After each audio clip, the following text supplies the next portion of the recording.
Bluefield Ridge Runners look to remain in the top spot of the Appy League East tonight, trying to take down the Tri-State Coldcats after losing yesterday. Will the Ridge Runners get their vengeance? Well, we'll start right away in the second inning as Alex Marat gets under one. That'll go all the way to the wall in center. The RBI double gives Bluefield an early lead.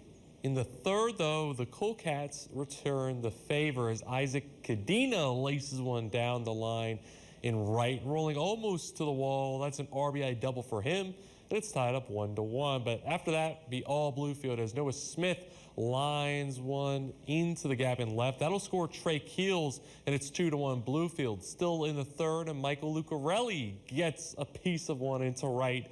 Armani Guzman comes in for home, and it's 3-1 Bluefield after three. Ridge Runners wouldn't let up in the fourth either as it's 4-1 Bluefield when Guzman hits it into shallow outfield. Marat scores, and it's 5-1 Ridge Runners. And to cap off the inning, it's Noah Smith up once again, who will crank one all the way to the wall.